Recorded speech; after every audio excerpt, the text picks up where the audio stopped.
City news Sadora में आप सभी का स्वागत है। दोस्तों, हरियाणा में जेजेपी के बिखराव का सिलसिला रुकने का नाम नहीं ले रहा है। लोकसभा चुनाव में सोनीपत लोकसभा से पार्टी प्रत्याशी भूपेंद्र मलिक ने अब जेजेपी को झटका दिया है। मंगलवार को अपने कार्यकर्ताओं के साथ उन्होंने चंडीगढ़ में मुख्यमंत्री आवास पर भारतीय जनता पार्टी का दामन थाम लिया। भूपेंद्र मलिक ने मुख्यमंत्री नायब सैनी की अगुवाई में भारतीय जनता पार्टी का पटका पहना।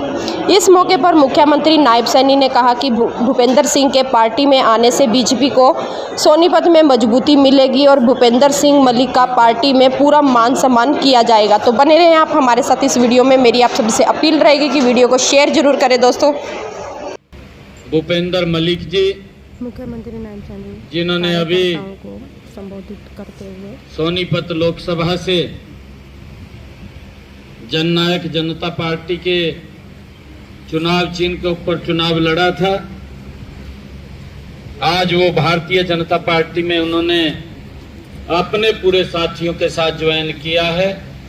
मैं उनका और पूरे साथियों का भारतीय जनता पार्टी में आने पर, इस परिवार में शामिल होने पर बहुत बहुत स्वागत और आप सबका दिल से धन्यवाद करता हूं।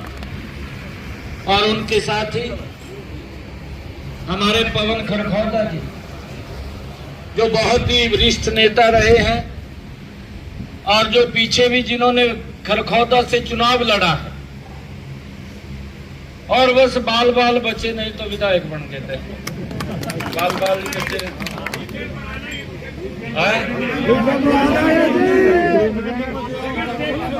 2024 के अंदर जो पवन जी ने सोचा है उस बात को पूरा करना है।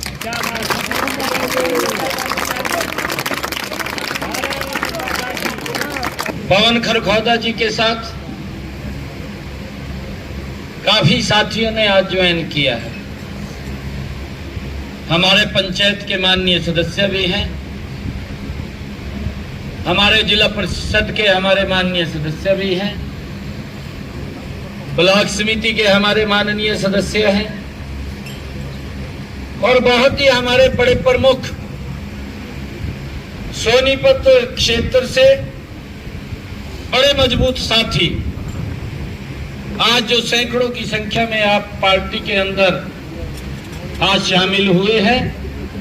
मैं चाहे धर्मपाल मलिक जी के साथ आए हैं और चाहे पवन खरखौदा जी के साथ आए हैं, आप सबका मैं खुले मन से आज भारतीय जनता पार्टी में स्वागत करता हूं। आप सबका दिल से धन्यवाद करता हूं और एक विश्वास दिलाता हूं, ये भारतीय जनता पार्टी है, आपके सम्मान को कभी कम नहीं होने देगी, आपके सम्मान को बढ़ाने के लिए काम करेंगे। मुझे खुशी है, लोकसभा का चुनाव हुआ। लोकसभा के चुनाव के अंदर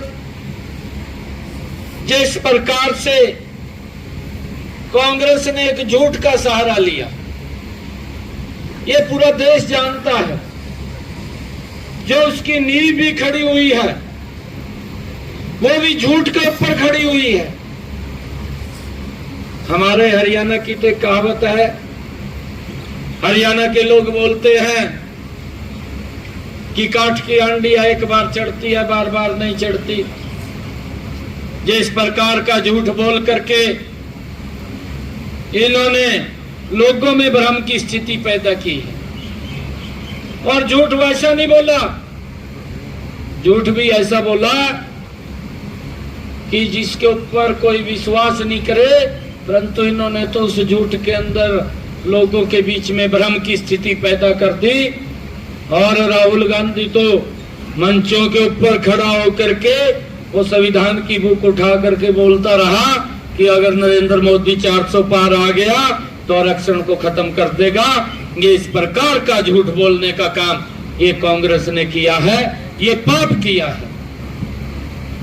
कम से कम ये तो बताते कि हमने ये काम किया है। कोई छोटा शासन देश के ऊपर नहीं रहा उनका, 60 साल देश के ऊपर शासन किया।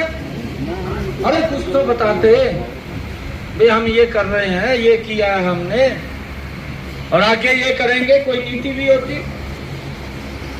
परंतु एक ही नीति कांग्रेस के पास थी कि कांग्रेस ने ये झूठ फैलाने का काम घमंडिया गठबंधन के लोगों ने किया कि अगर मोदी जी तीसरी बार प्रधानमंत्री बनेंगे तो संविधान को खत्म कर देंगे, आरक्षण को खत्म कर देंगे।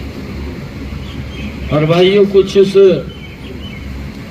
जो झूठ फैला था उसके अंदर कहीं ना कहीं प्रभाव पड़ा है, और झूठ के ऊपर आज ये अपनी बाहें फैलाते हुए घूम रहे हैं।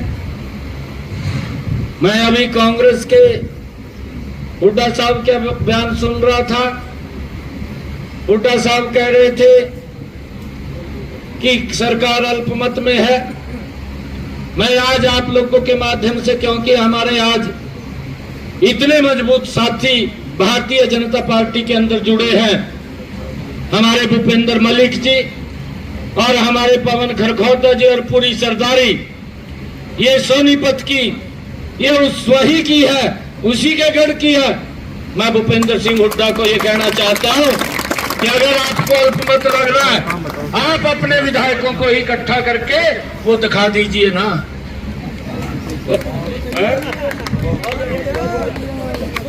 आप अपने विधायकों को इकट्ठा करके दिखा दीजिए।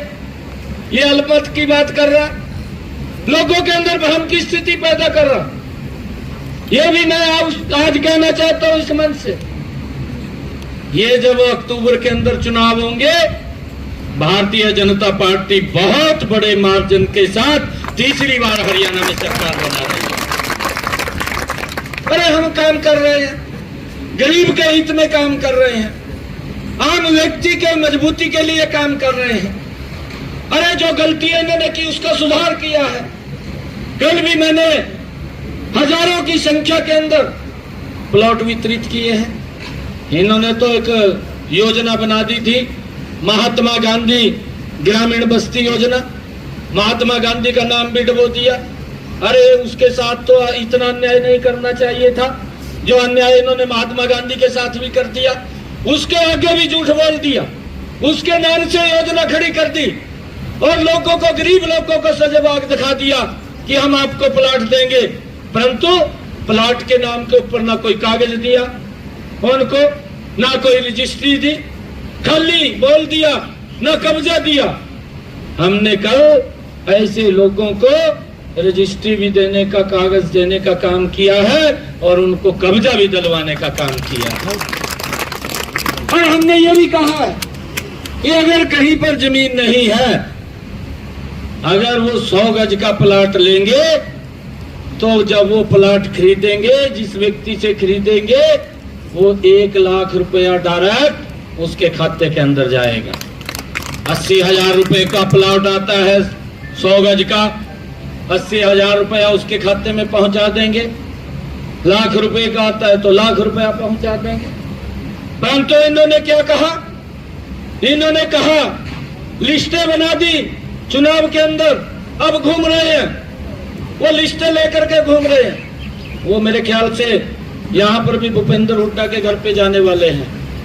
वो ये लिस्टें बना दी कि आपके खाते के अंदर लाख लाख रुपया डाल देंगे। झूठ बोल दिया,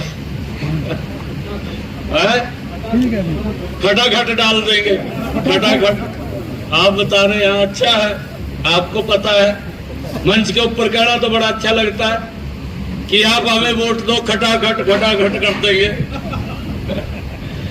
परंतु अब वो हमारे यहाँ, क्योंकि सब हम सामान्य व्यक्ति हैं हरियाणा के अंदर, वो देखते तो रहते हैं परंतु निकलते नहीं बाहर।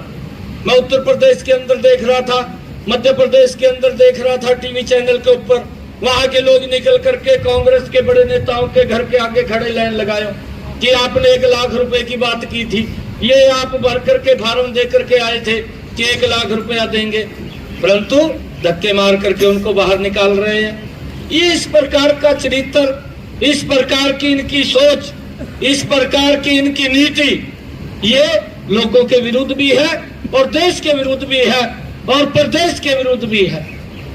भाइयों, इस बात को हमने समझना है। ये लोग बात तो करते हैं, लोगों को गुमराह करते हैं, परंतु उनका शोषण करते हैं। ये कितने लंबे समय से हरियाणा के अंदर आप लोग देख रहे हैं, परंतु आज आप सब लोग इतनी भारी संख्या के अंदर आप लोगों ने ज्वाइन किया है।